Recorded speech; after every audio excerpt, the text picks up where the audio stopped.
is known as Olmec civilization. This civilization occurs in the Gulf Coast of Mexico. When we speak of Mexico, however, you must get it very clear in your mind that we're not speaking of the shrunken Mexico of today. We speak of Mexico when it was the very core and heartland of Native American civilizations, a Mexico that included parts of Colorado, parts of Texas, parts of California, going right up to La Plata in Canada. This civilization, known as Olmec, was to touch all other civilizations in America, the Maya, the Toltec, the Aztec, etc. It was even to stretch right out into South America.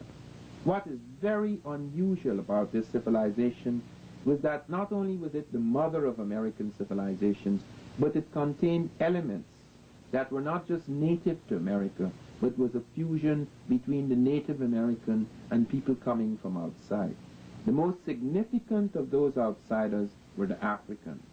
We have very clear evidence in stone heads, in terracottas that are clay sculptures, as well as skulls and skeletons of an African physical type entering that native population, somewhere between 948 and 680 BC. How do we know the date?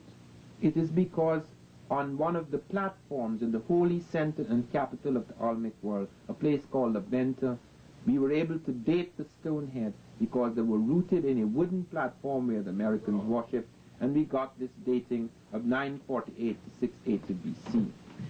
Now, several people have wondered what kind of Africans these were. Who were these outsiders?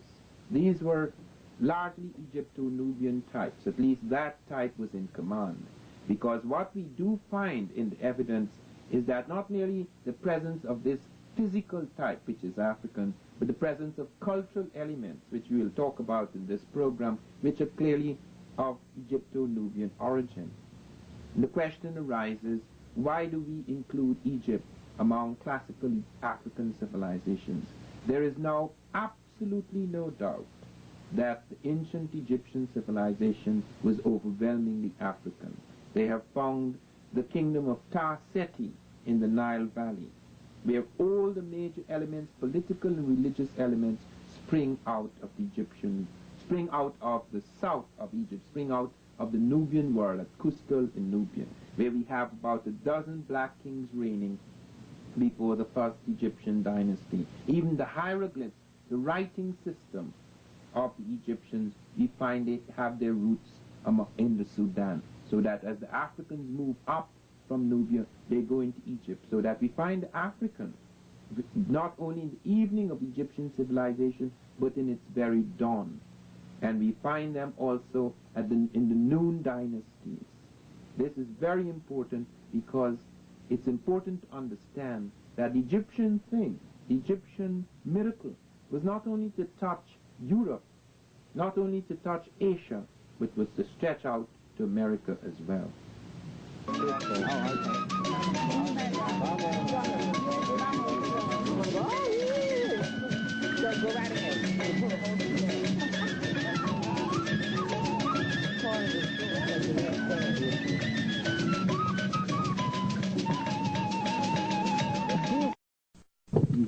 Look at these two ones over here. At the beginning of this museum, I was made the information about from the picture, from where they got at the face. Then when we was passing in the other house, you saw those pictures when they found the faces. This is one of the face more beautiful. You can see the lips, the nose, the eyes. This is completely negroid face, and the weight of this face is 25 tons. We're wondering how they carry in that time, from where they carry these rocks, because it's solid. This head they bring from 134 kilometers far from here. Yes. So it hasn't been moved since, right? No. Was that stone quarried where they found it? Or how far did they have to bring the quarry stone? They say from 100 kilometers far. They call basalt.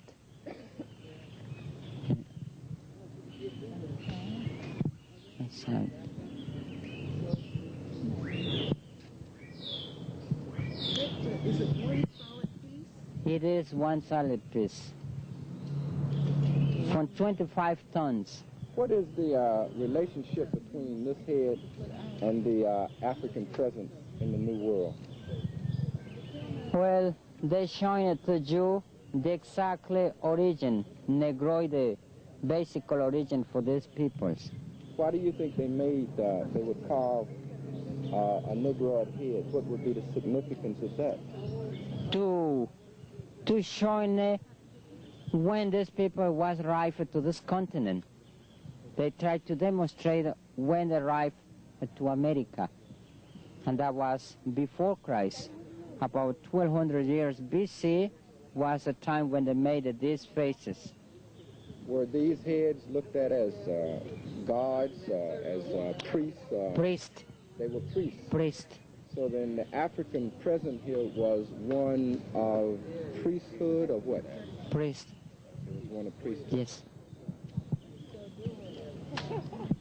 Are there any other heads this size for the other races of people? No, this is the most principal. By any people.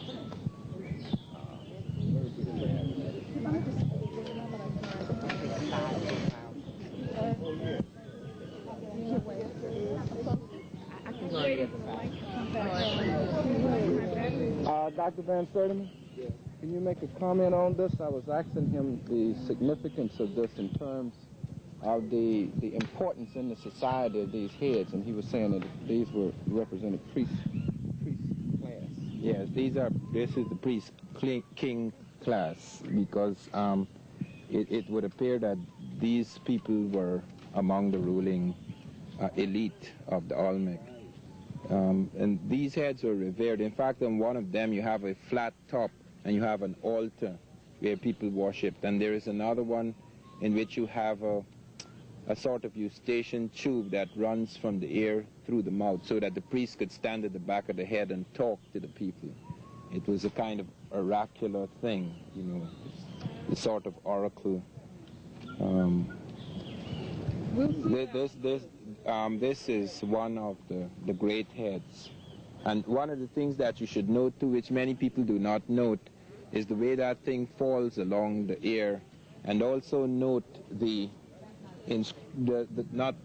markings, the way it is cut, the way it is eroded on top, because the top of the helmet is also very important to note the things right on the brow, the way these are formed, because this is the way in which even on top, I don't know how we can get on top there, but there's something quite interesting on the very top of the head.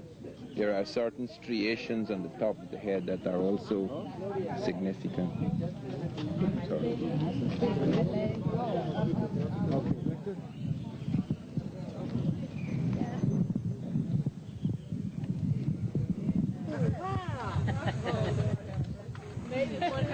Pay close attention to everything that is said tonight, and that you should prepare yourself to ask questions about the many troubling problems that beset prehistoric America. It is not really prehistoric, it is merely pre-Spanish, but anything that is pre-European is considered to be prehistoric. It is the really critical missing pages of history, both for America and for Africa. And what I want to do tonight, apart from touching on what we have seen within the last day or two at Mitla and at Monte Alban, what I would like to do is to go on to make a summary of what we have achieved, what we have seen, what we have witnessed in the last week in Mexico. We began in von Butenau's studio.